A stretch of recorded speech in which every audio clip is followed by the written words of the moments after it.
If your family deliberately locked your kid in a car to go gambling at a casino, and you're the one who gets called to rescue your own child, what would you do? I had to give emergency care to my own son personally.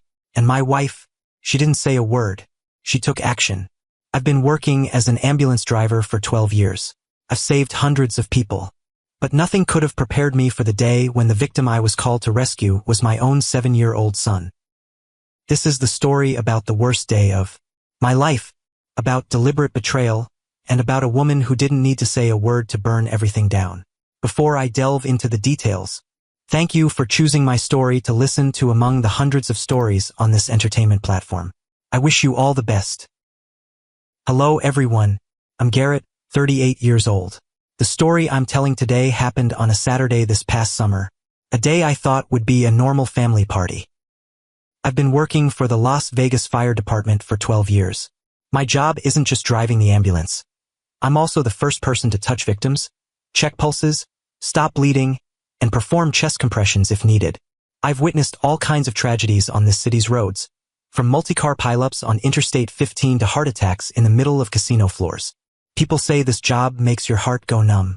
Maybe that's true, but turns out, my heart was still soft enough to shatter when tragedy hit my own child. My wife, Heather, 36, works as a nurse at Sunrise Hospital on the east side of town. She's the quiet type, the kind where you could sit next to her all evening and she'd smile and listen. But don't mistake her silence for weakness. Heather's like a smoldering fire under ash. When it flares up, it burns everything to the ground. I've lived with her for 10 years, and I know this well. This year, our son, Wesley, will be 7 years old. The kid's the type that everyone who meets him has to love. He's energetic, always laughing, constantly bouncing around like he's got springs inside him. Wesley loves crowds, loves attention, and he's especially crazy about the Raiders. Every time there's a game, he'll put on his black and silver jersey, sit right up against the screen, and yell so that the players can hear him. That day, my younger brother, Preston, was hosting a promotion celebration party at a resort with a casino on the outskirts, about 30-minute drive from downtown Las Vegas, near Boulder Highway. Preston, 34, has just been promoted to regional manager for a major real estate company. He's the baby brother who got spoiled by mom and dad since he was little, the youngest kid in the house, where everything had to give way to him. I'm not jealous. I'm just used to my place in this family. That morning before I took Wesley out, Heather was getting ready for a 14-hour shift at the hospital. Right when I grabbed my car keys, she walked out of the bedroom, looked me straight in the eyes and said, "Oversee Wesley. Make sure he doesn't run around crazy and knock over people's stuff or climb on something and fall." I nodded, kissed her forehead, and promised I wouldn't take my eyes off him. I kept that promise until I had no other choice. Around 11 a.m., Wesley and I arrived at the resort. My parents, Raymond and Colleen, were already there. The party was taking place in the resort's fancy buffet restaurant, with approximately 20 of Preston's family and friends. Wesley was excited, running around and getting to know everyone. He especially loved the dessert area, with all kinds of ice cream and sweets. Watching him laugh and play, I felt a sense of relief. Everything seemed perfect. My parents were happy. Preston was proudly showing off his achievement, and Wesley was having a fantastic time. Until my phone rang in the middle of the party, and from that moment on, everything started falling apart. The phone rang right when I was watching Wesley eat ice cream, his face covered in chocolate. The kid was sitting across from me in the buffet restaurant, legs swinging under the chair because they couldn't reach the floor, grinning ear to ear when he realized he'd just dropped a blob of ice cream on his beloved Raiders jersey. I looked at the screen, which showed the dispatch number. In this line of work, when that number pops up on your day off, it means something big's happening. I answered, and the familiar dispatcher voice came through immediately. "Garrett, multi-car accident on I-15, near the Tropicana exit. For vehicles, multiple casualties. All available units called for emergency response." I looked around the restaurant. My parents were sitting at a few tables away, chatting with some relatives.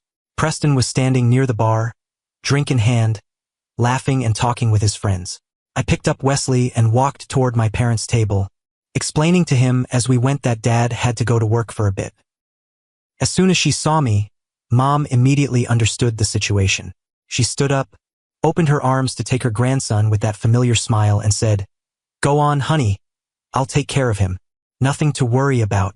Dad was sitting next to her, nodded firmly, and added, "Don't worry. Your mom and I got this." Preston had just walked over too, heard the conversation, and patted my shoulder, saying, "Just go, bro. I'm here. I'll handle anything." Hearing those words, I felt more at ease. These were my parents, my brother. What was there to worry about? Wesley turned to hug my neck, the smell of chocolate ice cream still on his cheeks, and the kid excitedly said, "Dad's going to save people. I'll be good. I'll wait for you to come back." In that moment, I kissed his forehead, told him to listen to Grandma and Grandpa. But as I walked out of the restaurant, Heather's warning from this morning suddenly echoed in my head. An uneasy feeling flashed through me, but I pushed it away immediately. My parents had raised 2 kids to adulthood. Watching one 7-year-old grandson for a few hours, how hard could that be? I drove my personal car to the fire station on Flamingo Road, about 15 minutes from the resort. There, I got into ambulance number 7 with my colleague, Miguel, and we raced straight to the scene. The sight on I-15 that day was one of the worst I'd ever seen. For mangled cars, shattered glass scattered all over the road, and blood spread across the burning asphalt. 3 victims needed immediate first aid before being transported to the hospital. We worked nonstop under 104-degree heat, sweat pouring like we were taking a shower in our uniforms. Nearly 2 hours later, when the last victim was loaded onto the medical helicopter, I finally had time to breathe. I grabbed my phone, planning to call Mom to let her know I was about to come back and pick up Wesley. But before I could dial the number, the radio on the truck crackled to life. Unit 7 emergency call. Child unconscious in vehicle at Desert Oasis Resort parking lot, Boulder Highway. The caller is a security guard.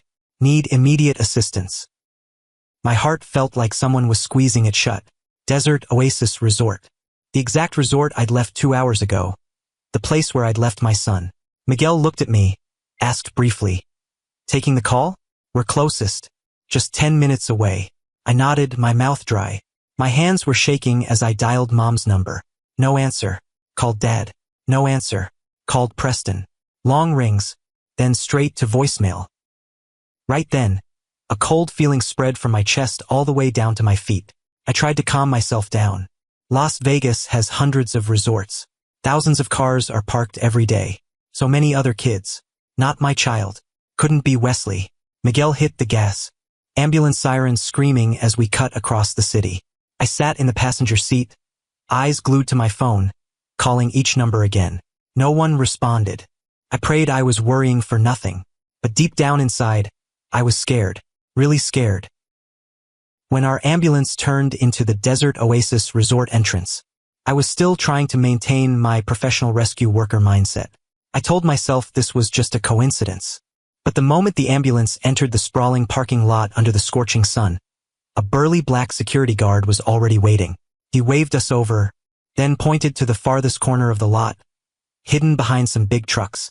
And when we got close to that familiar silver Toyota Camry with the license plate I knew, I realized life has a very dark sense of humor. You can plan for everything, prepare for every situation, but life always finds a way to punch you in the face when you least expect it. My dad's car was parked in the most hidden corner, a place where nobody would see it unless they were specifically looking. The rear window had been smashed, glass scattered across the burning asphalt. The security guard, identified by the name tag on his shirt as Terrence, was sitting on the ground in the shade of the truck next to him. In his arms was a small child, wearing a black and silver Raiders jersey soaked in sweat. In that instant, my world collapsed. I jumped out of the truck before Miguel could even come to a complete stop. My feet were running, but my mind felt like it was swimming underwater. All sounds around me became distant, just the pounding of my heart in my chest. Wesley, my son. His face was red as a boiled lobster, his lips cracked and dry, his eyes half open but not seeing anything. Terrence looked up, his face covered in sweat and full of worry. When he saw me in my rescue uniform, he sighed with relief and said quickly, "I was doing my rounds, heard weak knocking from inside the car. By the time I found him, the kid was almost unconscious. I broke the glass and got him out right away. The car was locked from the outside, and nobody was around. As I listened, I knelt and touched my son's face. Wesley's skin was hot as fire. The kid was breathing weakly, shallow, and rapid breaths. His eyes looked at me, but he didn't recognize me. In that moment, I went numb. Only one question kept spinning in my head. Why? Why was my son here? Where were my parents? Where was Preston?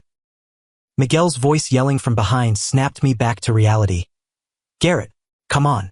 The kids are in heat shock. Professional instinct kicked in.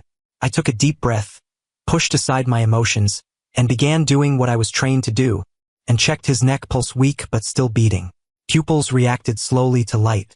Body temperature is probably past the danger threshold, a serious condition. I picked Wesley up, held him tight against my chest, and ran toward the ambulance. The kid felt suddenly light in my arms, so light it made my heart ache. On the stretcher, I personally inserted the 4-needle into my son's small arm. These hands, which had saved hundreds of people, now felt clumsy, as if it were the first time they had touched medical equipment. I put cold, wet towels on Wesley's forehead, neck, and armpits, constantly calling his name. Miguel sat in the driver's seat, looking at me through the rearview mirror. He asked quietly, his voice heavy, "Garrett, is that your boy?" I nodded, my throat choked up, and I couldn't get words out. Miguel just said, "Jesus," then he pressed the gas harder. Sirens wailing through the streets. On the way, when the saline started flowing into his body, Wesley blinked. The kid looked at me, his eyes gradually focusing. His lips moved, his hoarse voice came out. "Dad?" I squeezed his hand tight, tears streaming down. I'm here, son." And what Wesley told me in the hospital turned the pain into something much more dangerous. Turned into rage. The moment I brought my son into the pediatric emergency room at Sunrise Hospital, my breathing and heartbeat still couldn't return to normal. God, how could I believe this was happening? What the hell had gone down in the 2 hours I was gone? I kept calling Dad, Mom, and Preston, but it was all the same. Nobody was answering their phones. And maybe I'd have to wait for the police to arrive to get answers. Doctors and nurses surrounded Wesley, checking his vital signs, administering additional fluids, and monitoring his body temperature. I stood next to the hospital bed, eyes never leaving my son for a second. Heather still didn't know what had happened because she was in the middle of her shift. I didn't want her to panic while she was caring for patients. After more than 40 minutes in the emergency room, Wesley opened his eyes. His eyes were dazed for a while before recognizing me sitting next to him. The kid's weak voice came out. "Dad? Why are you here?" I squeezed his hand tight, leaned down to kiss his forehead, and whispered, "I'm here. Just rest, don't say anything." But Wesley wouldn't listen. His eyes looked around the unfamiliar room. Then he suddenly got scared. The kid whispered, "Dad." It was so hot. I called for Grandma and Grandpa, but nobody heard me. I stroked his hair, told him to stay calm. However, the first pieces of the puzzle were starting to fall into place, and they meant nothing good at all. About an hour later, when Wesley's condition had stabilized more, he started telling me more in short bits. Every time he was alert for a few minutes, the kid would remember a new detail. I sat next to him, listening and putting the pieces together. The picture that emerged made my blood boil in waves. According to Wesley, after I left, the whole family ate for a while longer than planned and then headed home. But my dad suddenly got the idea that he wanted to go into the casino to play for a bit since it had been a while. My mom and Preston agreed immediately. Gambling addiction runs in the blood. How can you give that up, especially when you're standing right in a resort with a casino all lit up and inviting? Wesley didn't understand what playing meant, so he insisted on coming along. They told him that kids weren't allowed inside, so he should stay here and wait. But the kid followed them, wouldn't stay alone in the restaurant full of strangers. Preston started getting annoyed and told Wesley to stay put for just 5 minutes. Then all 3 of them took my son out to the parking lot. Reaching this point, Wesley was too tired.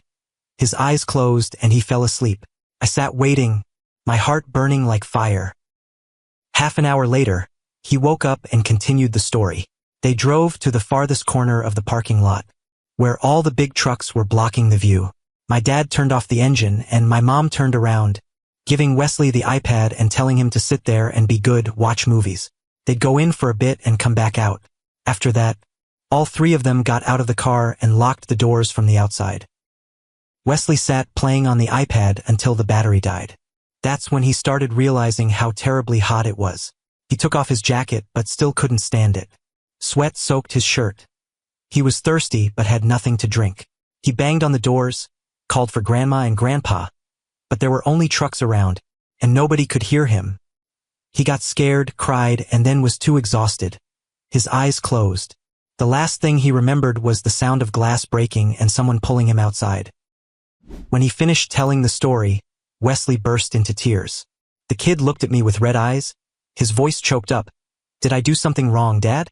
Why did Grandma and Grandpa lock me in the car?" Hearing that question, my heart felt like it was being torn apart. I leaned down to hug him, my eyes stinging but my voice still trying to stay firm. "It wasn't your fault. Listen to me, it was never your fault." Wesley cried in my arms, his small body shaking in waves, and I sat there, holding my son, while smoldering rage burned inside me. I realized I needed to prioritize my child's safety over maintaining peace in the family. With that thought, I held Wesley tighter and waited. Waited for the doctor to tell me about my son's real condition. The doctor said Wesley had heat shock and severe dehydration. If we'd been 15 minutes later, there could have been permanent brain damage. Or worse. Hearing that news, I had to grab onto the hallway wall to keep my balance. The line between my son being wonderful and my son never being himself again was that thin. After Wesley fell asleep from exhaustion, I stepped into the pediatric emergency hallway. Phone in hand, I called Dad for the 5th time. This time, he answered. My dad's voice on the line sounded genuinely panicked when I told him Wesley was in the hospital.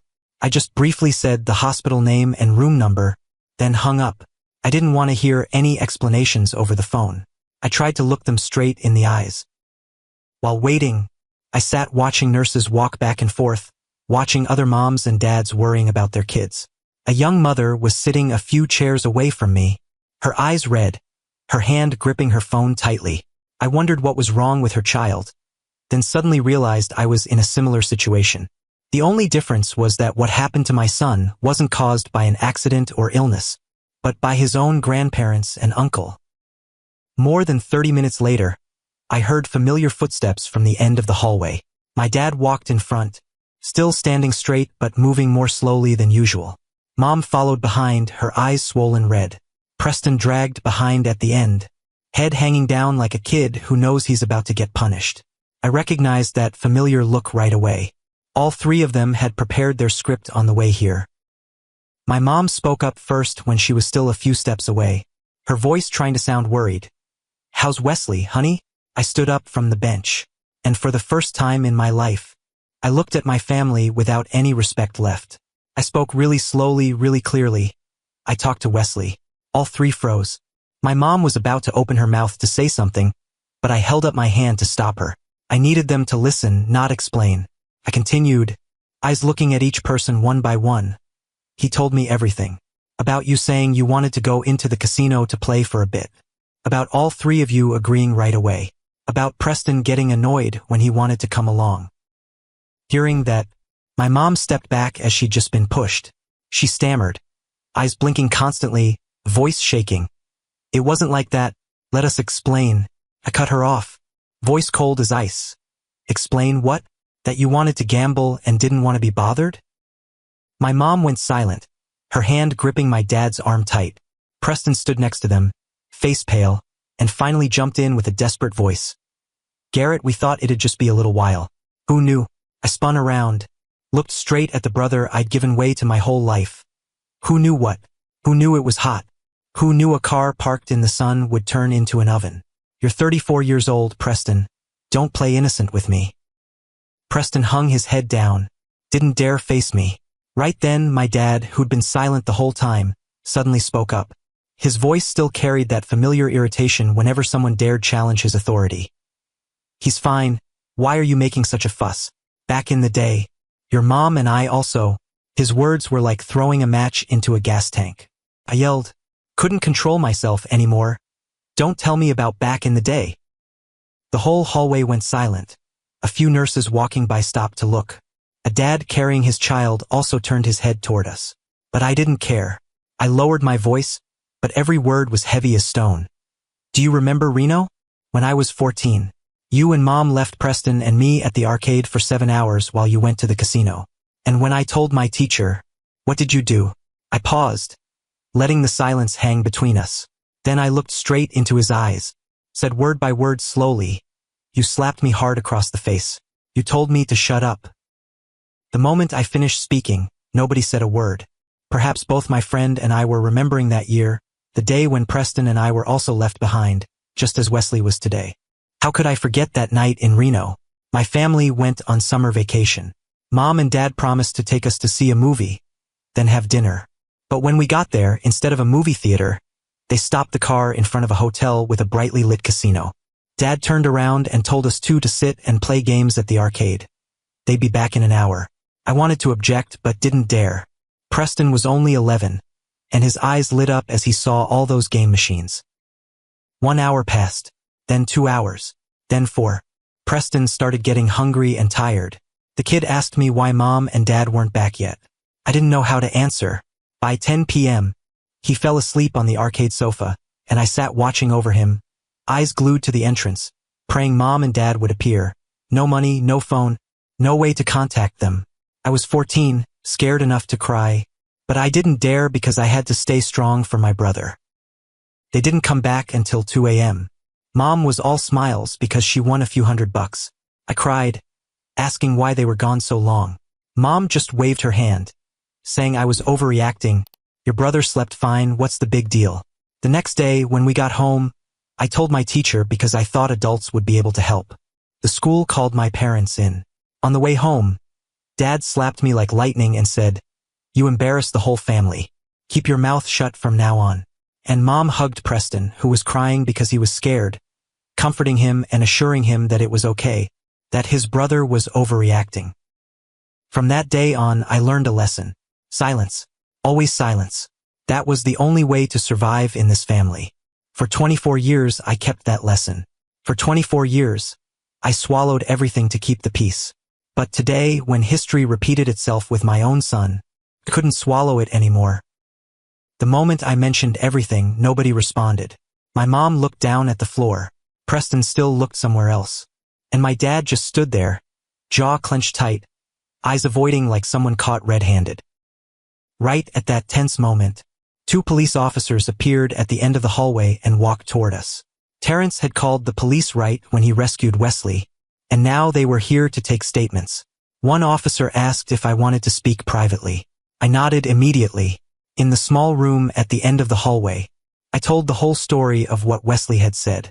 The police officer took careful notes, occasionally looking up at me with an unreadable expression.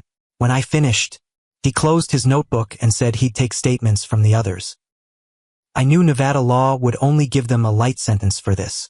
A fine, maybe a mandatory child safety course. Nobody was going to jail for what the record would call negligence. At that point, I still didn't know what Heather would do. She was still on shift upstairs.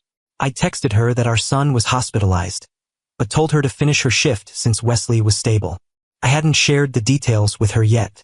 I didn't know how to start saying that his grandparents almost killed their grandson because they were too busy gambling. The moment Heather appeared in the hospital hallway after reading my text, I'll probably never forget the look in her eyes for the rest of my life. The eyes of a mother who just found out her child had almost died. She didn't cry, didn't scream, didn't ask rapid-fire questions. She just stood there, looked through the glass window into the room where Wesley was lying, then turned to look at me. My wife is a woman who typically chooses silence to resolve conflicts with my family. For 10 years, she'd swallowed countless harsh words from my mom, countless side glances from my dad, and countless times being compared to Preston's ex-wife. She endured it all for me, to keep family peace. But that day, standing in the hospital hallway, I couldn't guess what she was thinking. Behind those unusually calm eyes, I couldn't tell anything at all. Maybe she was waiting and waiting for something. 3 days later, Wesley was discharged. But the moment I carried him to the hospital parking lot, I witnessed something that made my heart clench. When I was about to put Wesley in the back seat, the kid suddenly hugged my neck tight, both hands clinging like he was scared of being abandoned.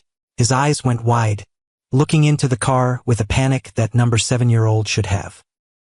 Heather stood next to us, tears silently streaming down her cheeks. She understood. I understood, too. Our son had faced death in a car like this. The suffocating heat, the hopeless door banging, the feeling of being left alone as the world gradually darkened. Those things had carved deep into his mind. Finally, Heather had to sit in the back seat with Wesley, holding him the whole drive home. The kid held onto his mom's hand tightly, didn't say a word, and occasionally looked up at the window, ensuring the car doors could still be opened from the inside. The doctor said the physical damage would recover in a few weeks, but the psychological damage would take much longer to heal. We'd have to work with him and a psychologist for the coming months, maybe years. It would be a long road, but my wife and I were ready to walk with him step by step. The nights after that, Wesley would startle awake, only sleeping when he was holding on to Mom and Dad tight. Every time there was a loud noise, he'd curl up. Every time he had to get in a car, he'd grip my hand tight like he was scared of being left behind again. Seeing him like that, I knew I couldn't forgive those who pushed him into this situation. But there was one thing we never could have expected. Less than a week after Wesley came home from the hospital, when his wounds hadn't even healed yet, they showed up at my front door, not to check on their grandson, not to apologize, but to ask for something that to this day I still can't believe anyone could be shameless enough to say out loud. That afternoon, Wesley had just fallen asleep in the upstairs bedroom, and Heather was sitting next to him, watching over him. I went downstairs to make coffee when the doorbell rang. I opened it and saw all three people standing on the porch: Dad, Mom, and Preston. Without waiting for me to invite them, all three walked straight into the house like it was their territory. My dad walked in first and sat down on the familiar sofa. Mom followed, put her purse down on the table. Preston stood in the middle of the living room, as looking around like searching for something. The air in the room was thick and heavy. I stood leaning against the wall, arms crossed, waiting to see what they planned to say. Preston spoke up first, voice calculated and desperate. "Garrett, we're brothers. We can work anything out, right?" I didn't answer, just stared at him. I wanted to see where he was going with this. Seeing my silence, Preston continued, voice trying to sound sincere. "I know you're angry, but what happened already happened. Wesley's fine." I cut him off immediately. "Fine? My son almost died, Preston." Preston swallowed, then went straight to the point. He stated that he was in the process of applying for a real estate broker's license. If this were to appear on his legal record, everything would be ruined.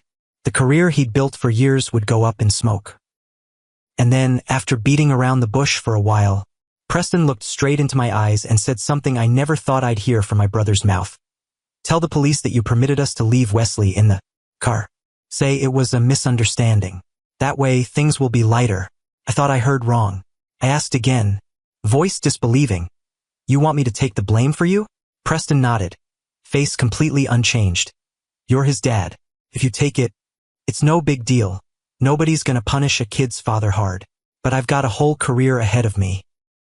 A long silence stretched through the living room. I looked at Preston, taking in his confident face and the way he spoke, as if this request was entirely reasonable.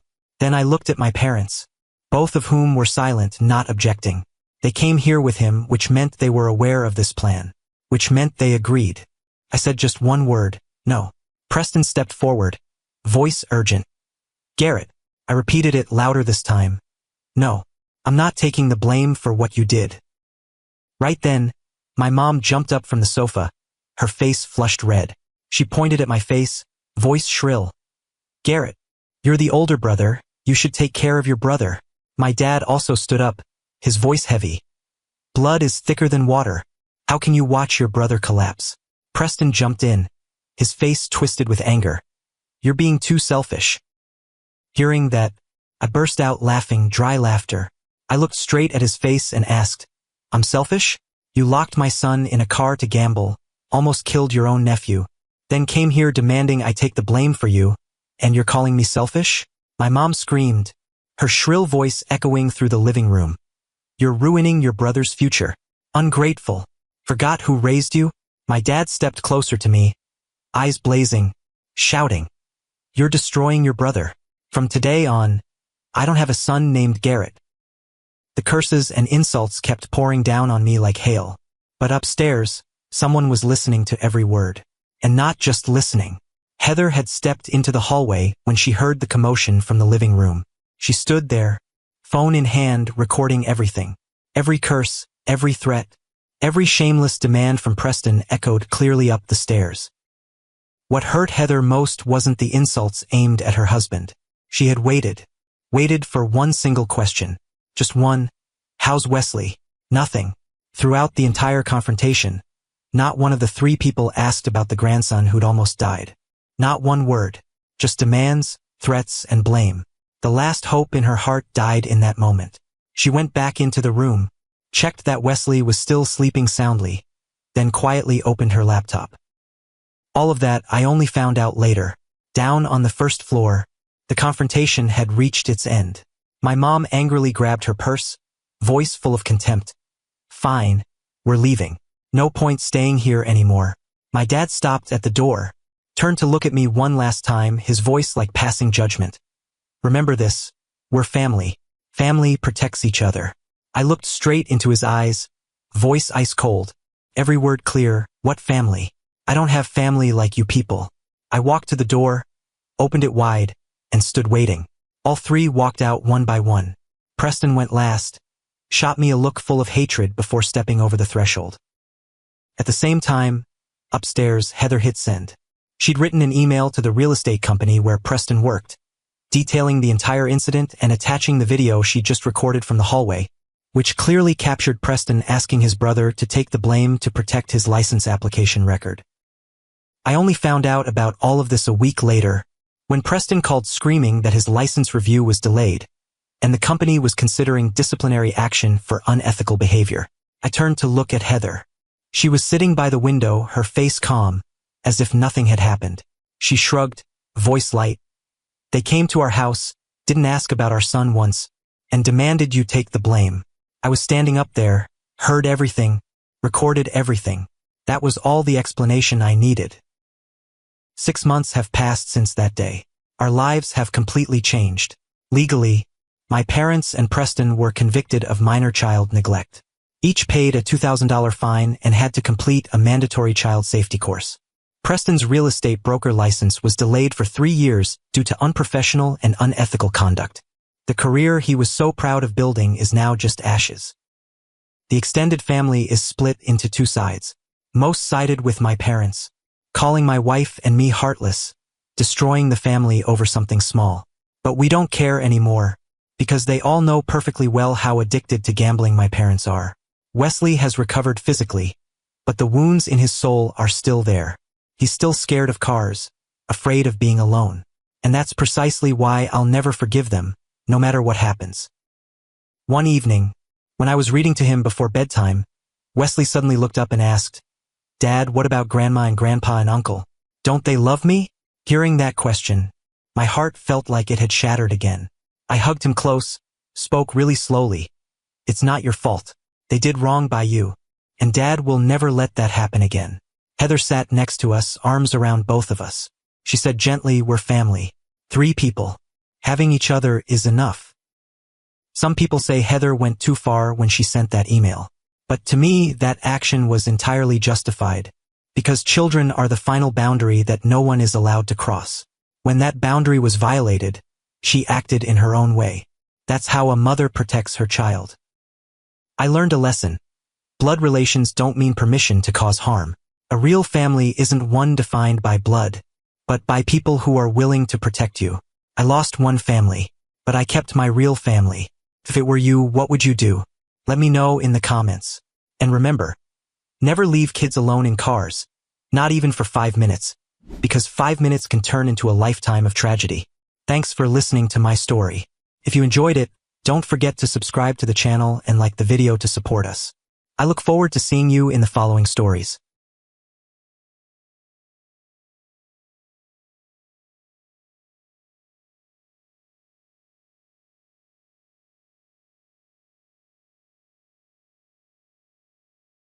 Stand up and eat.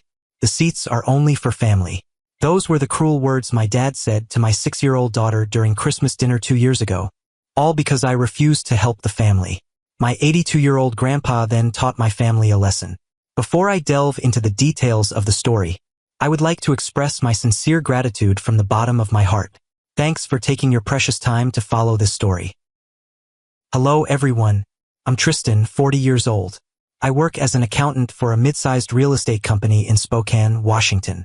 Currently, I'm living with my 8-year-old daughter, Mia, in a 5-bedroom house. I'm a single dad. My ex-wife Elena divorced me in 2022. When we divorced, Elena gave me one condition. If I handed over all my assets to her, she wouldn't fight me for custody of Mia.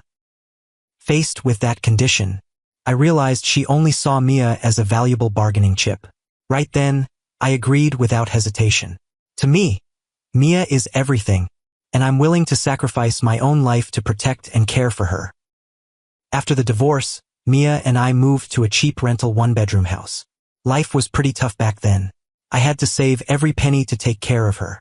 But then, fate smiled on us both in a way I never expected. Cruel fate pushed Mia and me into a family drama. Thanks to that drama, I realized the true nature of the people in my family. And thanks to that drama, I now own this 5-bedroom house. Even though 2 years have passed, I'll never forget what happened that day. The day my daughter was insulted and humiliated by my own mom, dad, and the relatives I'd always respected. The story I'm sharing today took place on Christmas 2023. I'd only been divorced for a little over a year, and Mia was just 6 years old. Christmas is a time for all family members to come together and spend time with one another. My family was no exception. No matter how hard life got, no matter how far the distance, every year we tried to gather at my parents' house on Christmas night. At the Christmas party, Mia and I got to my parents' house at 6 p.m. The drive from my rental house to my parents' place took almost an hour. The whole way, Mia sat in the back seat, clutching tight to the little gift she'd made for Grandma and Grandpa. It was a watercolor painting with a picture of the whole family smiling.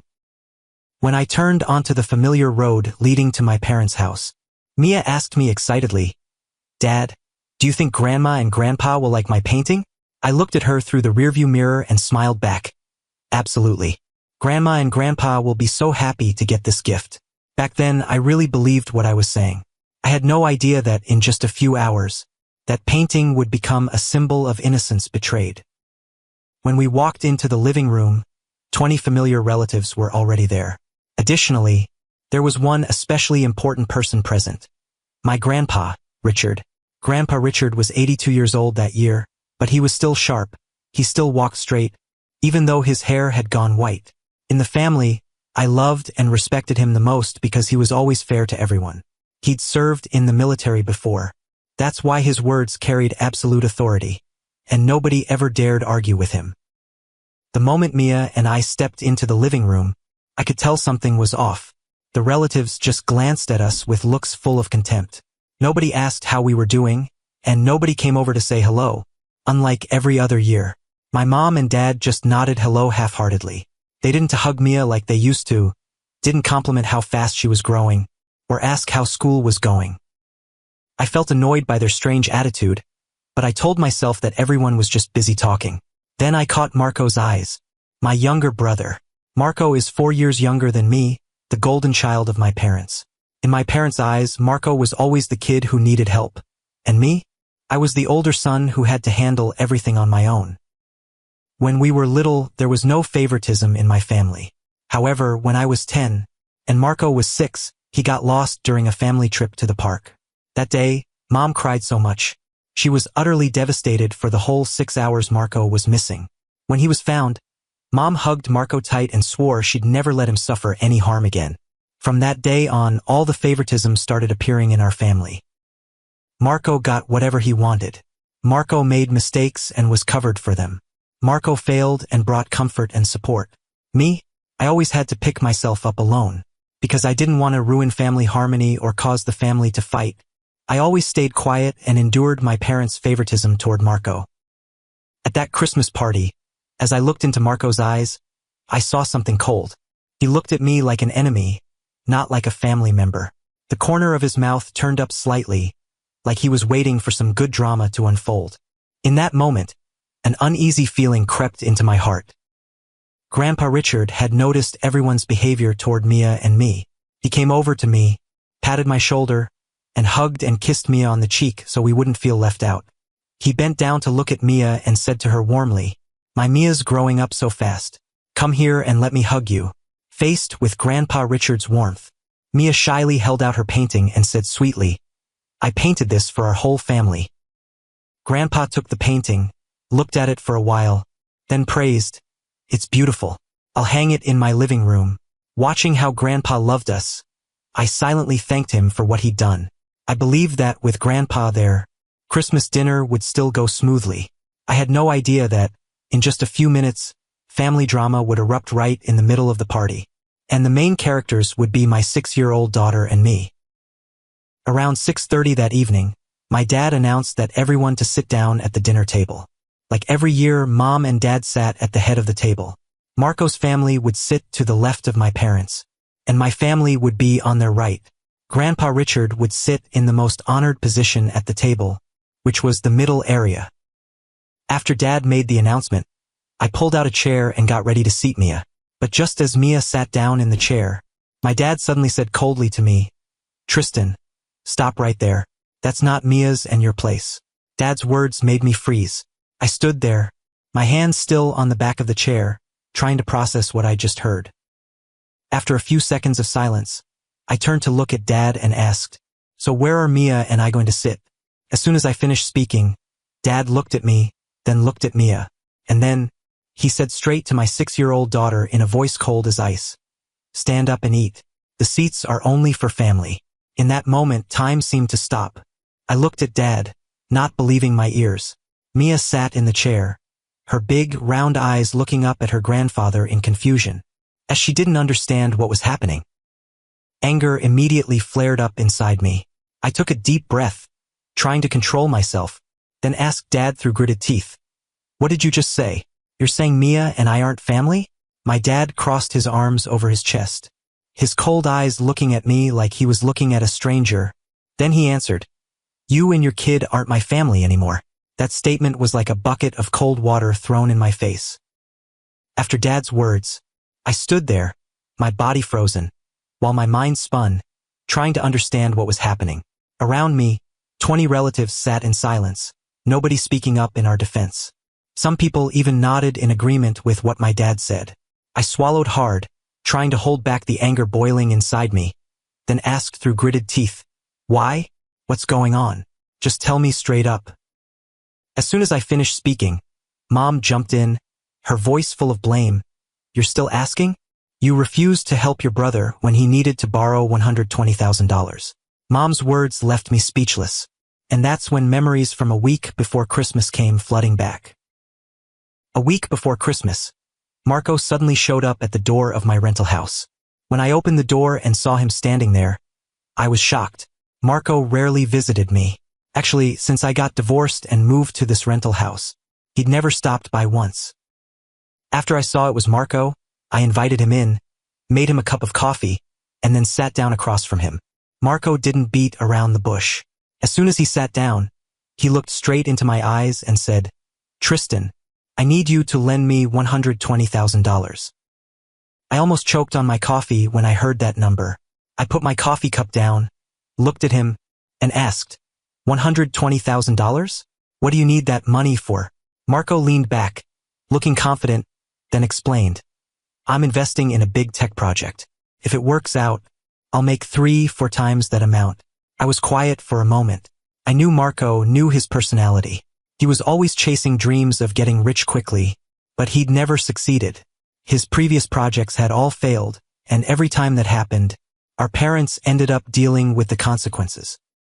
After a few seconds of careful thought, I shook my head and told him straight, "Marco, I don't have the money.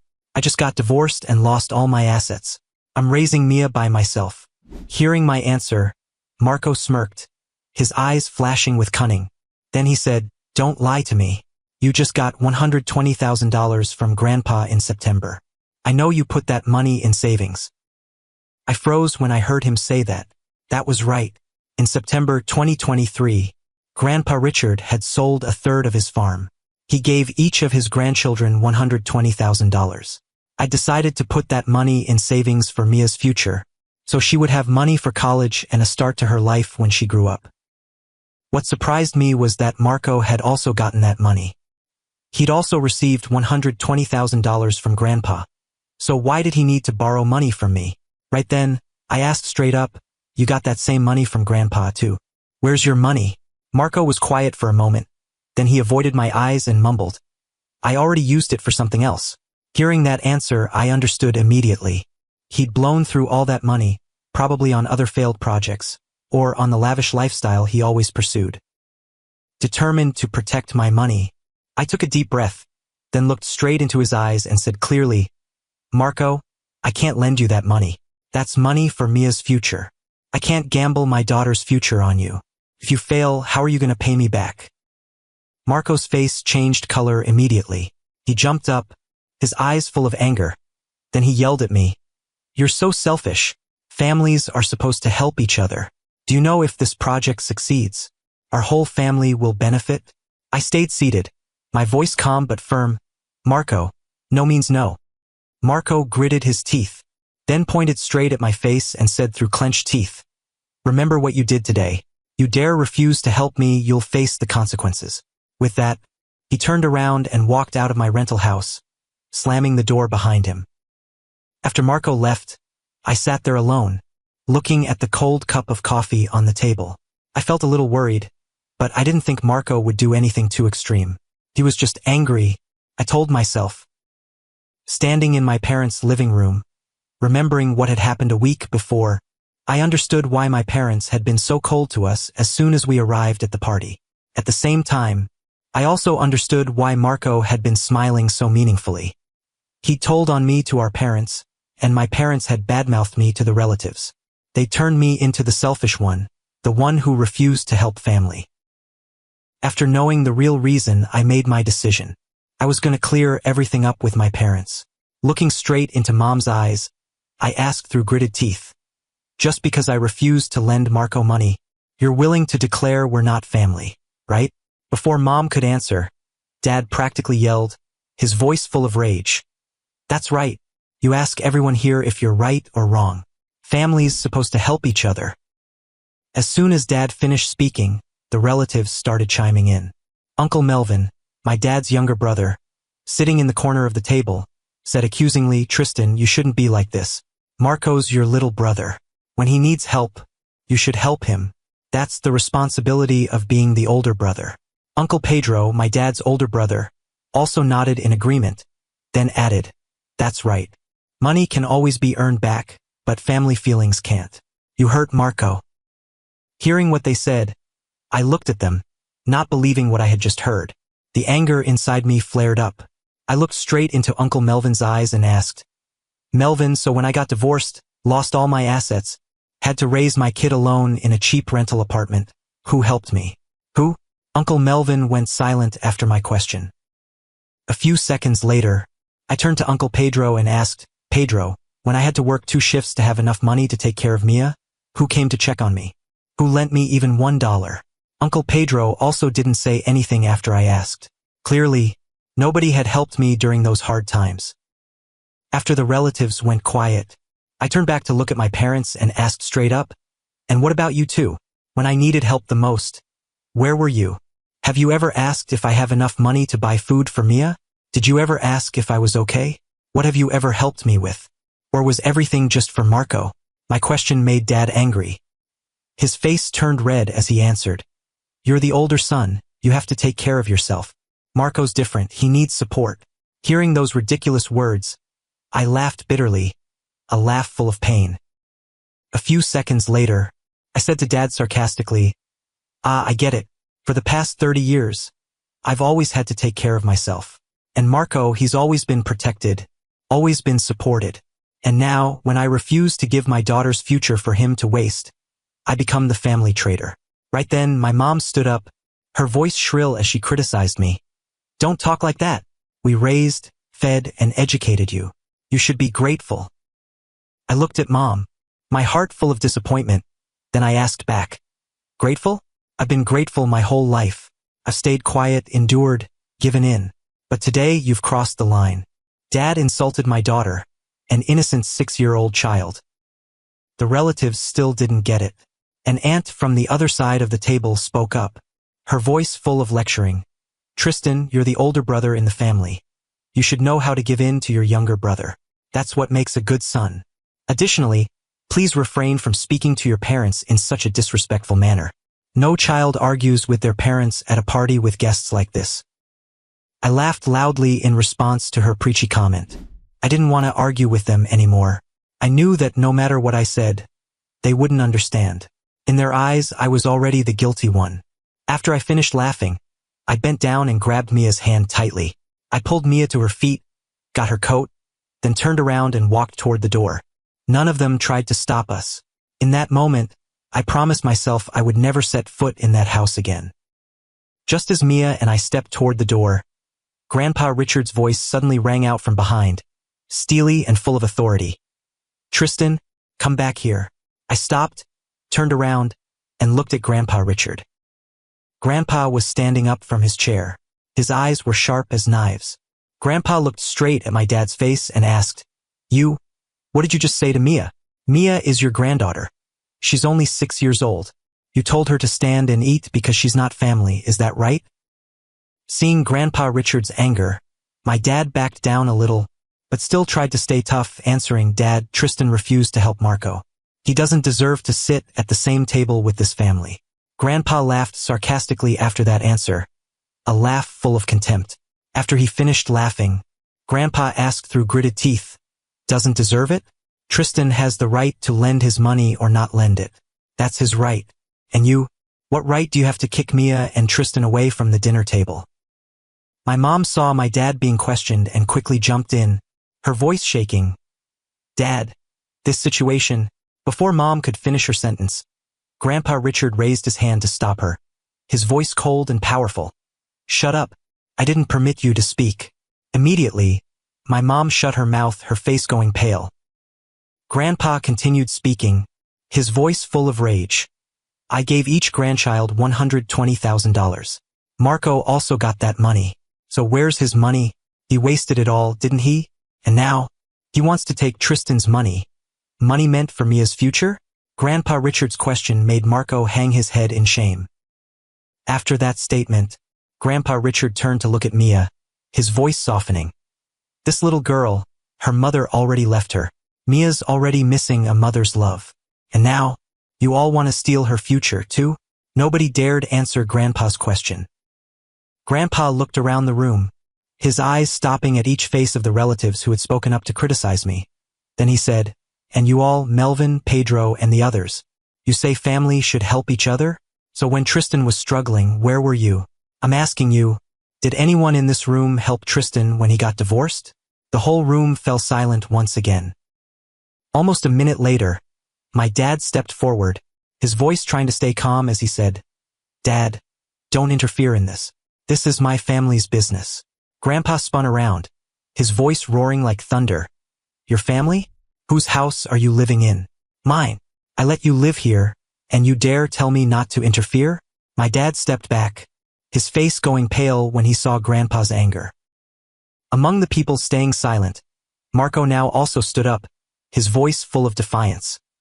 Grandpa, you're favoring Tristan too much. I'm your grandchild, too. Why are you defending Tristan and not me? Seeing Marco stand up to argue back, Uncle Melvin and Uncle Pedro also spoke up in agreement with Marco. Uncle Melvin said indignantly, That's right.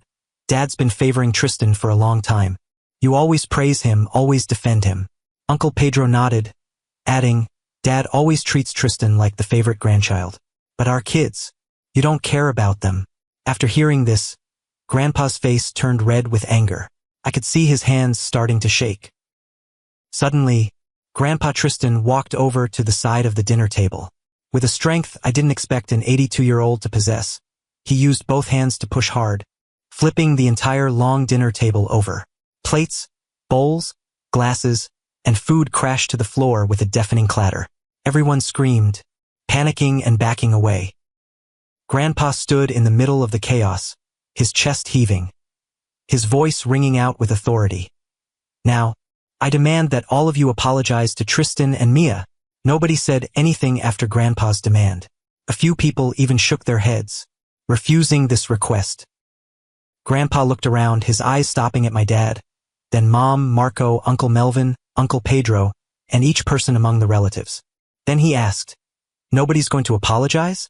My dad gritted his teeth, then said through clenched teeth, "I have nothing to apologize for. I did the right thing." Marco also spoke up, his voice full of defiance.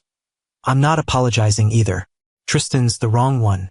Uncle Melvin and Uncle Pedro also shook their heads, refusing to apologize. Immediately, I stepped forward, standing in front of Grandpa, turning to face them. My voice rang out, full of determination. "Enough. Nobody gets to disrespect Grandpa." At that moment, I thought I was protecting him, not knowing that he already had his next plan. After everyone refused to apologize to Mia and me, Grandpa got really angry. He put his hand on my shoulder, pulled me to one side, then he stepped forward, facing the whole room. His voice rang out, cold and decisive. "All right, since you won't apologize, I'll show you the consequences." After that statement, he turned to look at my dad and coldly declared, "The house you're living in, from today I'm taking it back. You have 30 days to move out." My dad was like he'd been struck by lightning. His face went pale, his voice shaking as he asked, "Dad, what are you saying?" Grandpa stopped bothering to look at my dad. He continued, "Besides that, all my assets, including my house and the rest of the farm, will be transferred to Tristan's name." The whole room erupted in applause after hearing Grandpa's announcement. My parents, Uncle Melvin, Uncle Pedro, and even Marco all went pale. They looked at Grandpa with panicked eyes, not believing what they just heard. My mom was the first to step forward, her voice pleading, "Dad, please don't do this.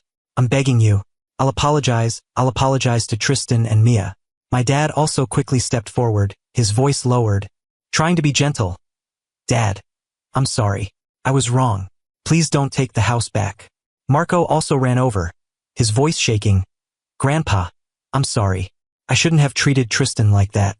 Uncle Melvin and Uncle Pedro also hurriedly apologized, their voices full of worry and fear. But Grandpa just stood there, looking at them with cold eyes. After a moment, Grandpa said to them with contempt, "Too late. I no longer need your apologies. Previously, you were stubborn and wouldn't apologize. Now that you see you're losing assets, you're begging. I see your true nature now. From this moment, only Tristan and Mia are my family." That statement was like a final judgment for everyone in my family. Then, Grandpa turned to me, his voice softening. "Tristan, take me to my house. We'll eat Christmas at my place."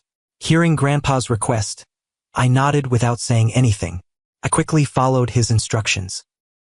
When I opened the car door for Grandpa and Mia to get in, I turned to look back. My family, my parents, Marco, my uncles and relatives were standing on the front porch watching us. On their faces was a mixture of helplessness, panic, and regret. But it was too late. I got in the car, started the engine, and drove away. That evening, at Grandpa Richard's house, Mia and I had the most memorable Christmas dinner of our lives. Grandpa's house didn't have a big dinner table like my parents' house. Just a small wooden table in the kitchen, just enough for 3 people to sit. I cooked a simple meal with whatever was available in his fridge. When the 3 of us sat around the table, Mia suddenly spoke up, her voice pure and clear. "Dad, this is the happiest Christmas dinner I've ever had." I looked at her, surprised, and asked, "Why do you say that?" Mia thought for a moment, then answered, "Because here nobody says I'm not family." My daughter's words brought a pang to my heart.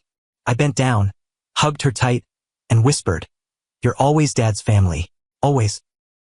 Grandpa sat across from us, looking at us both with warm eyes. Then he said, his voice deep and full of love, "Tristan, you did the right thing when you were willing to stand against that toxic family to protect Mia. I'll protect you and Mia. Don't worry about anything anymore." In that moment, as I looked at Grandpa and my daughter, I felt an unusual sense of peace. Even though I'd just gone through an evening full of drama, sitting in Grandpa's small, cozy house, I knew Mia, and I had found where we belonged. On the morning of December 26th, when I just woken up, Grandpa Richard called me over and said, "Tristan, Today you take a day off work and drive me to the lawyer's office. I hesitated a little, but seeing his serious expression, I knew this wasn't a request I could refuse. Right away, I sent an email asking for emergency leave, then took Grandpa and Mia to his private lawyer's office. At the lawyer's office, Grandpa met with the lawyer and requested to proceed with transferring ownership of his assets to me. Besides transferring the property, Grandpa also asked the lawyer to proceed with evicting my parents from the 5-bedroom house they were living in. By law, they had 30 days to vacate the premises. Seeing Grandpa's determination, I understood how furious he must have been. This wasn't just about assets, but about respect and how to treat a real family. 3 days later, I got a call from Grandpa. In the call, Grandpa told me about how my parents and 2 uncles had come to his house to cause trouble.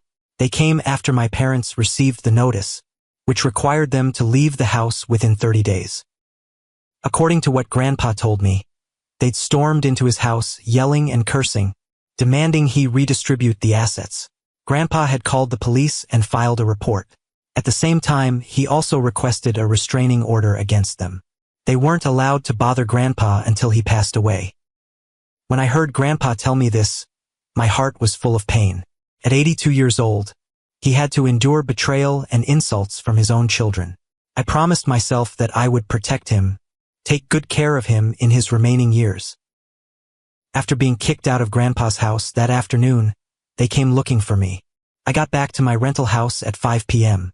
Just as I reached the front gate, I saw them standing on the porch. I stopped the car, carried Mia down, and walked toward them. Without letting them speak first, I looked straight at their faces and said, "Get off my property." Right after that statement, my dad stepped forward, his voice full of rage. "How dare you talk to your father like that? You're an ungrateful son." My mom also spoke up, her voice full of resentment. "Tristan, you're a disrespectful child. You manipulated Grandpa into kicking us out of the house."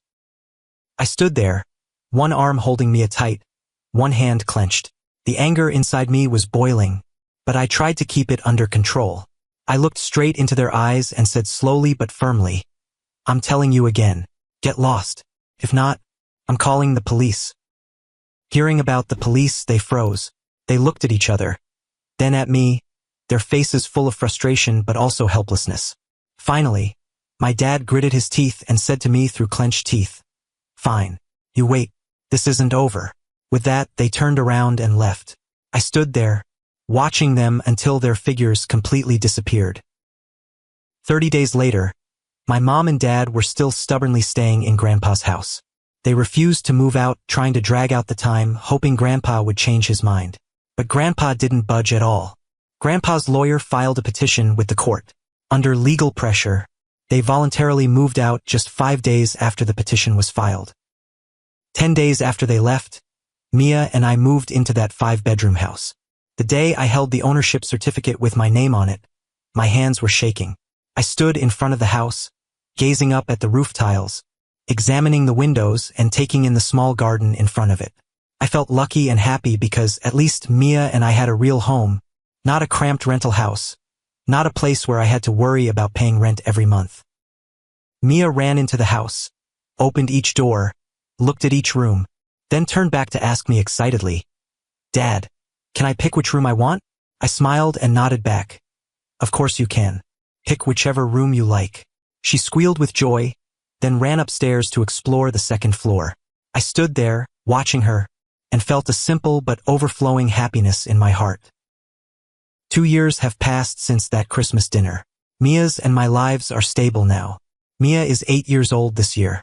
She still paints, and her paintings are much more beautiful now. Grandpa Richard still lives in his house, about a 15-minute drive from my house. Every weekend, Mia and I visit him. As for my parents, after being kicked out of Grandpa's house, they moved in with Marco. But a week ago, my parents suddenly showed up at my front door. When I opened the door and saw them standing there, I wasn't surprised at all. My mom spoke first, her voice tired and sad. "Tristan, we're begging you. Can you give us one room to stay in?" After that plea, I looked at them and asked, "What happened?" My dad sighed, his face full of dejection as he answered, "Marco kicked us out." Hearing what Dad said, I wasn't surprised. Marco had always been selfish, always thinking only of himself. When my parents had nothing left to give him, he threw them away. I looked at my parents, at faces that had aged significantly in the past 2 years, at the wrinkles and gray hair. Part of me felt sorry for them. But then, I remembered that Christmas night. I remembered how Dad had looked at Mia and told her, "Stand up and eat. The seats are only for family." I remembered the scared and hurt look in my 6-year-old daughter's eyes. And I remembered their words, "You and your kid aren't my family anymore." Remembering those wounds, I looked straight into Dad's eyes and said slowly, "Do you remember what you said to Mia that Christmas night?" My dad went silent after my unexpected question. My mom opened her mouth to say something, but I raised my hand to stop her. Then I said, my voice calm but firm, "Today, I'm saying the same thing to you both. This place is only for family, and you're not my family." With that, I closed the door. I stood behind the door, listening. I heard Mom crying. I also heard Dad sighing. Then, after a while, I listened to their footsteps getting farther away. And that was also the last time I saw them in the past 2 years. Through this story, I have some advice for you all. First, always prioritize your children's safety at all costs. Never let anyone, even close family members, insult or hurt your kids. Second, don't let anyone use family feelings to pressure you into doing things you don't want to do. Family is important, but that doesn't mean you have to sacrifice everything for people who don't deserve it. And finally, never feel guilty when you set boundaries with toxic people. Whether it's parents, siblings, or relatives, if they keep hurting you and the people you love, you have the right to cut off that relationship. Before I end today's story, I want to ask you a question. If I were you, would I forgive my parents and let them stay into room? And if you were me at that Christmas dinner, what would you have done? Please feel free to leave your thoughts in the comments below this story. And if this story touched your emotions, don't forget to subscribe to the channel, like, and share the story. Thanks for listening to my story.